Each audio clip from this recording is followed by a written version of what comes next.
Welcome to Nisha classes at UK. Geography की series में आज मैं आपको चौथी क्लास करवा रही हूँ और मैंने प्रैक्टिस टेस्ट आपके लिए रखे हैं। इसमें कुछ क्वेश्चन इंडियन ज्योग्राफी के आपको मिलेंगे और कुछ वर्ल्ड ज्योग्राफी के। ठीक है, तो चलिए पहला क्वेश्चन देख लेते हैं। कृष्णा नदी पर बांध टाइप होना इसमें छूट गया था। अलमाटी बांध भारत के किस राज्य में है? ठीक है, काफ़ी पुराना क्वेश्चन है। अब इन्होंने राज्य पूछा है, नदी आपको बताई हुई है। कौन सी नदी है? कृष्णा नदी। और बांध का नाम क्या है? अलमाटी। है कहाँ? ये भारत में है। राज्य का नाम आपको बताना है। आंध्र प्रदेश, महाराष्ट्र, कर्नाटक या तेलंगाना। कौन से राज्य में अलमाटी बांध स्थित है? और जितने भी क्वेश्चन मैं आपको करवा रही हूँ ध्यान रखिएगा, सभी क्वेश्चन एग्ज़ाम में पूछे गए क्वेश्चन हैं। ठीक है, मैंने अपने तरीके से कहीं भी तैयार नहीं किए हैं। तो कुछ क्वेश्चन ऐसे हैं ना एग्ज़ाम में बार बार पूछे जाते हैं, और अगर आप बांध हैं मतलब जल विद्युत परियोजनाएं, बांध और इस तरीके की चीज़ें आप एक लिस्ट बना के किसी भी एग्ज़ाम की तैयारी करते तो ज़रूर अपने साथ तैयार रखिएगा। इसका सही आंसर क्या है? कर्नाटक में क्या है? कृष्णा नदी पर अलमाटी बांध जो बना हुआ है वो क्या है? कर्नाटक राज्य में है। तो इसका जो सी वाला ऑप्शन है वो बिल्कुल सही है, यानी अलमाटी बांध कहाँ है? कर्नाटक राज्य में है। नदी कौन सी हो जाएगी? कृष्णा। बांध का नाम अलमाटी और राज्य का नाम कर्नाटक। मैंने आपको पहले भी बोला था कि हर क्वेश्चन का क्या होता है, एक की पॉइंट होता है, तो की पॉइंट याद रखना बहुत ज़रूरी होता है। आगे बढ़ते हैं। किस भारतीय राज्य में सोनई रुपई वाइल्ड लाइफ सेंचुरी स्थित है? चार ऑप्शन दिए हुए हैं आपको। नाम क्या है वाइल्ड लाइफ सेंचुरी का? सोनई रुपई। ठीक है, वन्य जीव अभयारण्य भी इसको हिंदी में कहते हैं। अरुणाचल प्रदेश, त्रिपुरा, मेघालय या असम। तीन चार ऑप्शन में सही कौन सा है? असम। डी ऑप्शन बिल्कुल सही है, यानी सोनई रुपई वाइल्ड लाइफ सेंचुरी जो है ये हमारे कहाँ है?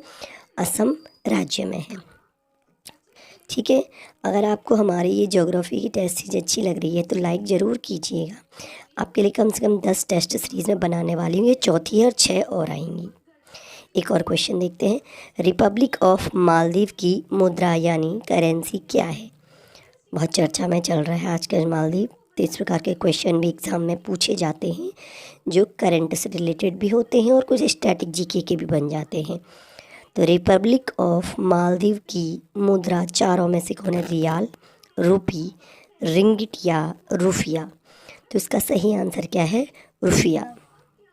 ठीक है, तो रिपब्लिक ऑफ मालदीव की मुद्रा है रुफिया।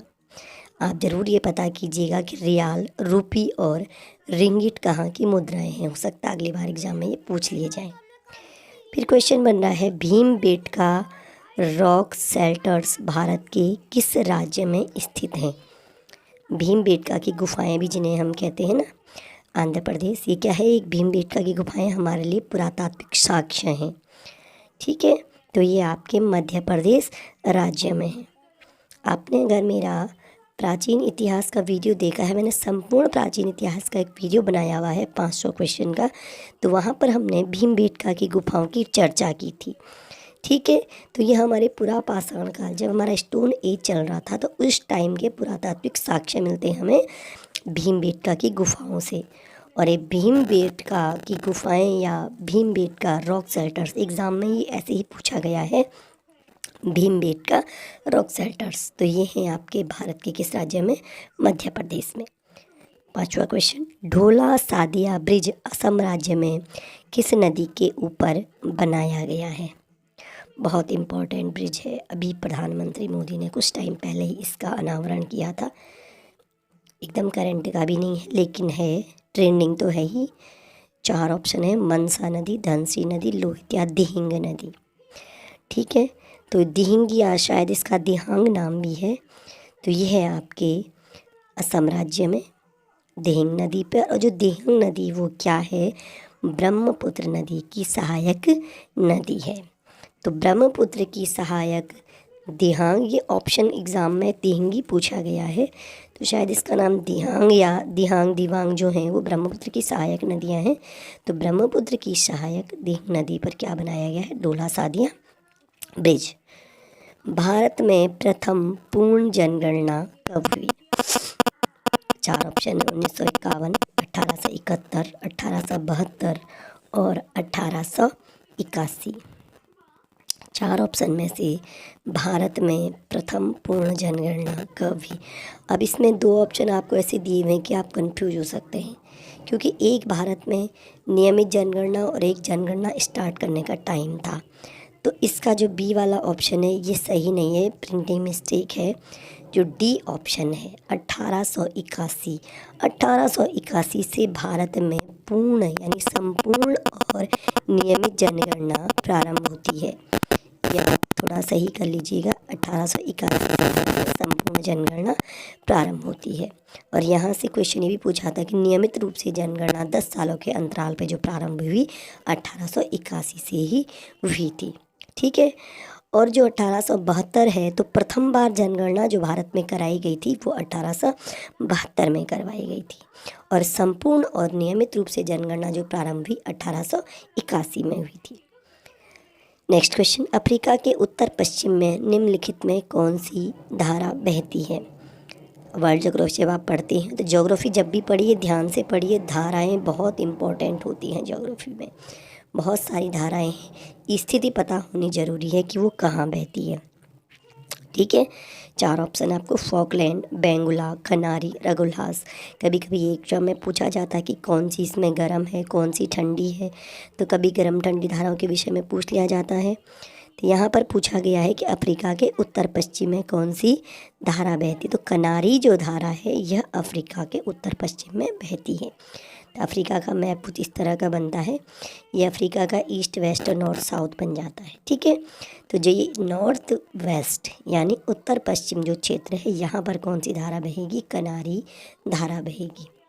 अब आप आइडिया लगा सकते हैं कि इस क्षेत्र में जो धारा बह रही है वह गर्म होगी या ठंडी।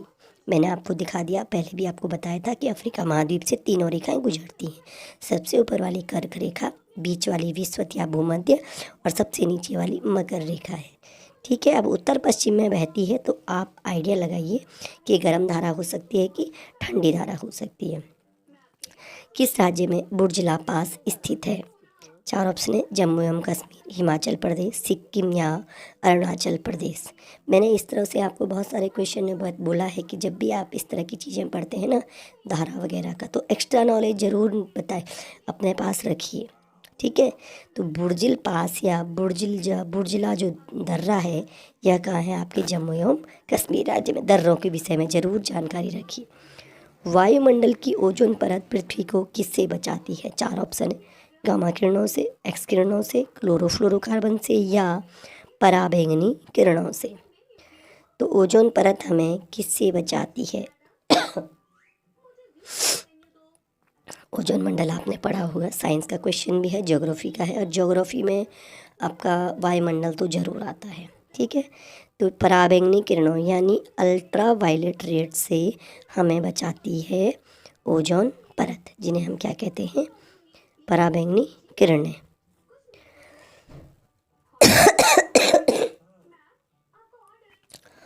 एक और क्वेश्चन है, मलेशिया प्रसिद्ध है रबड़ की बागाती कृषि के लिए, कपास की कृषि के लिए, चाय की कृषि के लिए या गेहूं की कृषि के लिए? मलेशिया, थाईलैंड कुछ विशेष चीज़ों के लिए प्रसिद्ध हैं। 4 ऑप्शन में कहाँ मलेशिया में क्या हो सकता है? रबड़, कपास, चाय या गेहूं? तो सही आंसर ऑप्शन ए, रबड़ की बागाती कृषि के लिए मलेशिया प्रसिद्ध है। बागाती कृषि भी लिखा गया है, यानी बागाती का कुछ मीनिंग है, इसीलिए इसको बागाती कृषि लिखा गया है, इसलिए ये प्रसिद्ध है। पीडीएफ का लिंक हम आपको डिस्क्रिप्शन में दे चुके हैं। अगर आपको इसका पीडीएफ चाहिए तो हमें कमेंट ज़रूर कीजिएगा।